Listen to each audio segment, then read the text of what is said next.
गुजरात के सेदाभाई पटेल की रूढ़िवादी सोच ने उसकी 18 वर्षीय बेटी चंद्रिका पटेल की जान ले ली। चंद्रिका पटेल जो कि नीट की तैयारी के लिए पालनपुर में एक हॉस्टल लेके रहा करती थी।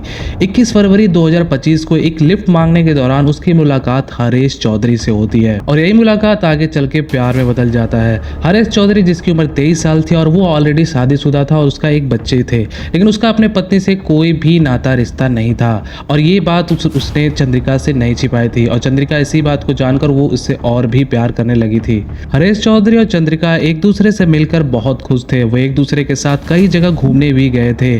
3 महीने बीत जाने के बाद 4 मई 2025 को नीट के एग्जाम के लिए चंद्रिका अपने घर आती है। 5 मई 2025 को चंद्रिका के घर वाले उसे उसके कजन की शादी में ले जाते हैं, जहां उनका पर्पस अपनी बेटी को अपने कजन के वाइफ के भाई को शादी के लिए दिखाना था। चंद्रिका इन सारी चीजों से बिल्कुल बेखबर रहती है, लेकिन चंद्रिका को जब ये मालूम पड़ता है तो वो इस चीज का विरोध करती है और घर वालों को हरीश चौधरी के बारे में बताती है कि वो उसी से प्यार करती है, आगे चलकर वो उसी से शादी करेगी। घर वाले, उसके चाचा और उसके रिश्तेदार इस चीज के खिलाफ होते हैं और उसका बाहर जाने और उसके आगे की पढ़ाई पर पाबंदी लगा देते हैं। घर वालों के बार बार दबाव और अपने डॉक्टरी के फ्यूचर को खतरे में देखते हुए चंद्रिका हरीश चौधरी के साथ मिलकर घर से भागने की प्लानिंग बनाती है और ये सारी प्लानिंग इंस्टाग्राम पर होती है। 4 जून 2025 को हरीश और चंद्रिका घर से भागकर सबसे पहले वो कोर्ट जाते हैं, जहां वो लिविंग एग्रीमेंट फाइल करते हैं। उसके बाद वो गुजरात से होकर सीधा राजस्थान के बालासिर रिसोर्ट में रुकते हैं। 5 जून 2025 को चंद्रिका के परिवार द्वारा उसकी मिसिंग रिपोर्ट कराई जाती है और 12 जून 2025 को चंद्रिका का मोबाइल ट्रेस हो जाता है और उसे बालासिर रिसोर्ट से पकड़ लिया जाता है। यहाँ हरीश चौधरी को फर्जी मामले में पुलिस कस्टडी में रखा जाता है, वहीं चंद्रिका को उसके घर वापस ले जाया जाता है। 13 जून 2025 को चंद्रिका हरीश के साथ रहने के लिए जिद पर अड़ी रहती है, लेकिन उसके परिवार वालों का दबाव रहता है कि तुम पुलिस कस्टडी में ऐसा स्टेटमेंट दोगे कि तुम